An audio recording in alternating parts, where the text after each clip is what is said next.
Hello, my name is Fingalindo. Today we're going to be looking at how to manufacture our F1 wheels. To start with, have a look in front of you, you'll notice there is a large chuck. This chuck is part of the CNC lathe we're using, and we need to open up the jaws of the chuck using a chuck key. The chuck key goes into the keyways. They are small black discs around the circumference of the cylinder there, of the chuck. You rotate until you find one and turn anti-clockwise to loosen the jaws. Having loosened them, you can then insert your stock. The stock needs to be firmly pushed up against the plate there, the edge of the chuck, and then you will be tightening the jaws by going around to each of the keyways, inserting the chuck key and tightening clockwise quite firmly. Once you've done that, you'll be pressing cycle start on the numerical control pad down near the side of the machine, and after you've pressed cycle start, you'll be pressing enter to select tool 1. Once this happens, you'll notice, like it does on the screen, that it moves into position and then stops. This is to enable you to then pull the stock out to the right position, as you can now do, and that will just need to be about a millimeter back, so this direction, from the tool that is resting against the front of the stock. So you have to loosen it off with the chuck key, push it up against, and then make sure there's a mill, and tighten the chuck keys up again, spinning it once to make sure that it doesn't clash with the tool to start with. Once you've done that, press enter again, selecting the program pause to be finished. You should now be seeing the parting tool come in and take small bite-sized chunks as a roughing code out of the track surface of your wheel.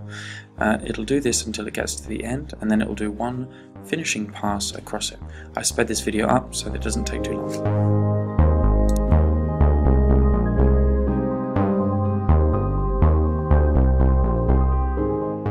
This step is called parting. However, we're doing it on the front face of our stock, which means we are actually facing. So we're coming in very carefully and cutting away the material to make sure it's nice and smooth and flat, and also to the right size. So at this point, the spindle will have stopped spinning, which allows us to open up the plastic guard, move in with our swarf brush and brush off any swarf. Be careful, please, of the sharp edges of the cutter, because they will cut your hands if you go too close. Once you've done that, you need to select OK on the next tool. This will enable the drilling cycle to start, and it'll now drill out the axle hole that we then attach our axles into. At this point, the machine will have just stopped again, and it is to change the tool from the drill to the shaping cutter. The shaping cutter is tool 4. You just need to select OK, and it will start to come in and do the roughing cuts into the wheel to remove the majority of the material. There will be a pause later on to remove swarf again.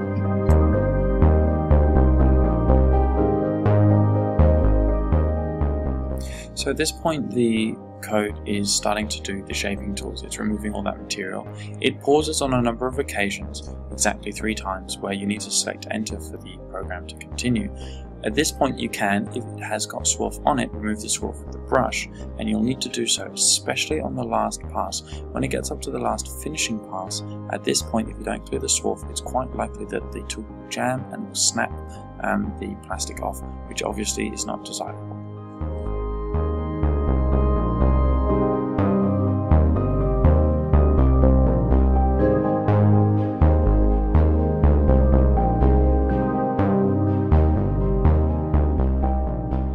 At this point, we are clearing away the swarf from the last pause before we go into tool 2, which is using the same shaping cutter but on the opposite side to clear away with a roughing pass and then a finishing pass any extra material on the axle spigot. This is done after you select enter on both the pause and tool 2, so make sure you do that.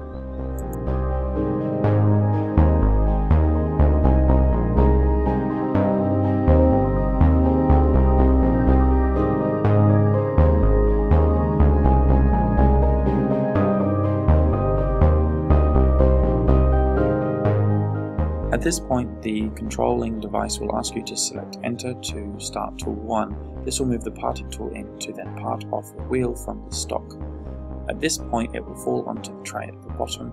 You can then open the guard up once the machine has homed itself, and then you can remove the billet or the excess stock from the chuck, enter a new part, remove any of the swarf from the tray if it's accumulated over 1 or 2 wheels. Please place this in the bin carefully and not on the floor.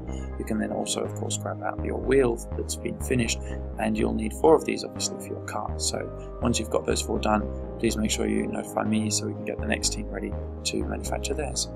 Well done, you've created your wheels using a CNC lathe.